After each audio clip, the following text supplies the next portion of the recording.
Hey guys, I just came back from the market, and I picked up a few Genesis games, or actually I think a Genesis game and two NES games. Some crappy NES games, so don't even worry about that. But to my surprise, I picked up this Japanese Mega Drive game, mainly because it was $5, and it was a Japanese Mega Drive game. I mean, I don't need to tell you guys that over here in Canada, you don't find Japanese Mega Drive games too often. It's pretty, oddball when you do. So I saw that, grabbed my attention, and of course, I have no idea what it is, what kind of game it is. I did notice that it's made by Namco, or Namcot, which I guess is one of the names they go under in Japan. Namcot is actually Namco in Japan. But yeah, like I said, I have no idea what kind of game this is, so I figured we would pop it in the old Sega Genesis and find out.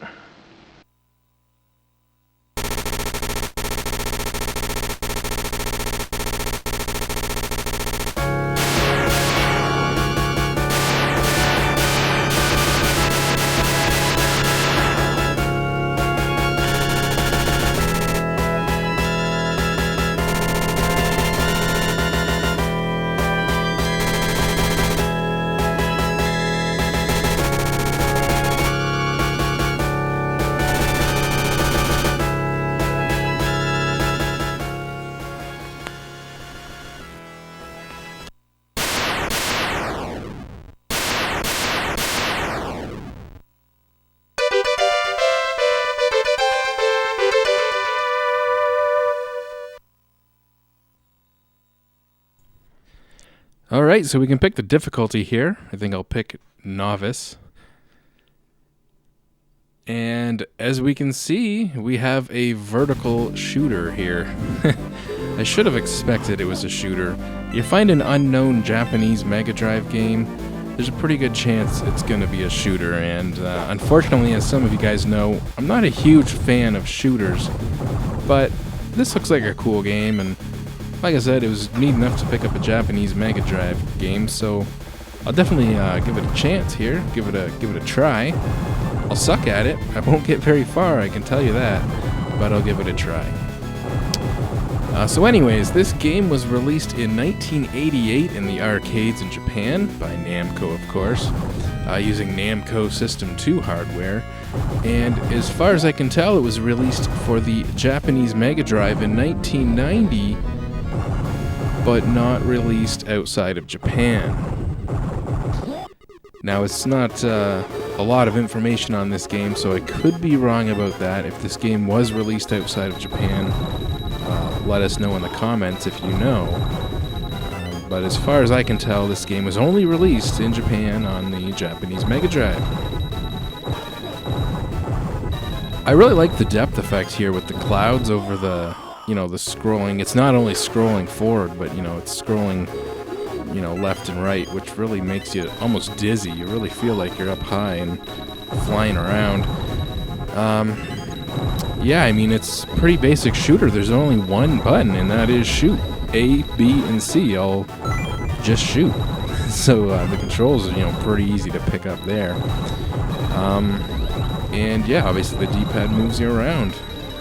If you look to the right of the screen, there's like a sword, lightsaber looking thing, and that charges up when you hold down shoot, so you can charge up some of the weapons, and it'll have like a stronger attack.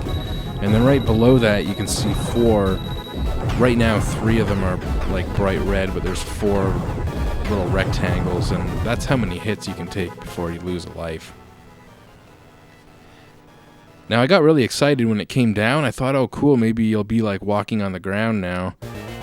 Have kind of 2 different styles of gameplay as you alternate through the levels. But no, it's still just a shooter. It looks like we're at a boss here. The first boss, of course, being Medusa. This game is based on Greek mythology, if you can't tell by the name of the title.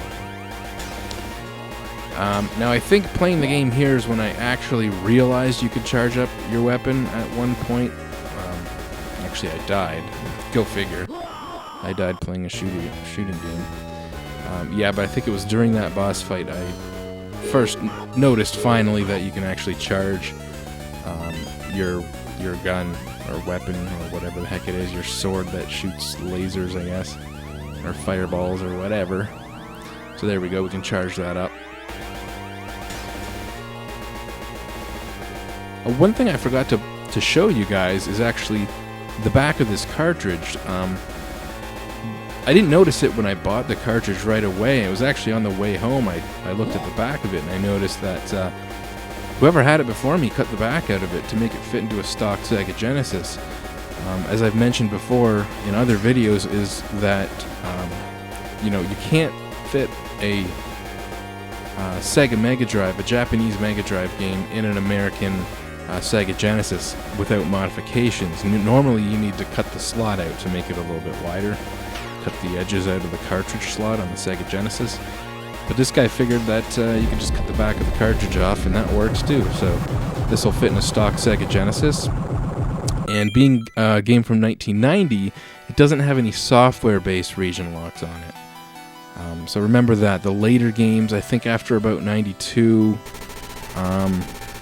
just because it fits, it still isn't going to play without a region mod on a Sega Genesis, electronic mod. So yeah, always with the Sega Mega Drive games, pretty much anything before around 1992, depending on the game. Some games might be a little bit earlier, but generally they'll work if you can get them to fit. And the games after 1992, they generally won't work. Even if they fit, they still won't run. It'll know it's in a Genesis and it'll come up on the screen and tell you that it's got to be, a Japanese Mega Drive.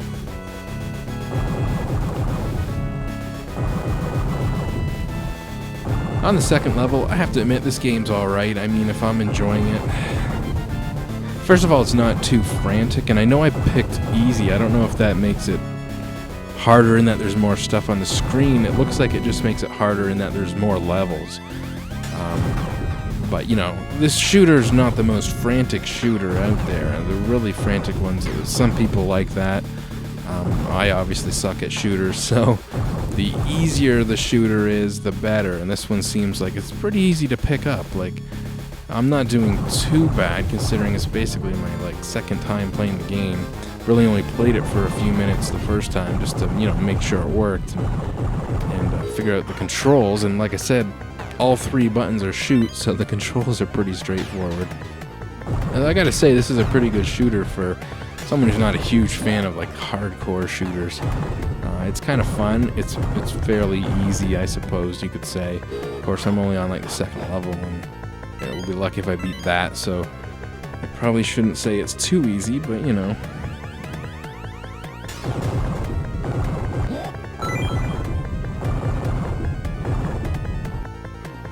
always thought it was funny that the Japanese Namco games it was called Namcot. I mean, the first time I saw Namcot was on the Famicom version of Splatterhouse, and I actually thought that the Famicom version of Splatterhouse was like a homebrew or a clone or a pirated game. I didn't realize that Namcot was actually Namco in Japan, and that Splatterhouse was actually released on the Famicom in Japan. It's a different style of game, so it kind of, to me, it felt like it could have been a pirate or a homebrew, but no, that's the real deal. And I always thought that was funny that Namco is Namcot. I guess that's how you're supposed to say it. And there we go. I told you I probably wouldn't make it past the second level. But like I said, not bad for a shooting game, even though I'm not a fan of shooting games. So, see you guys later.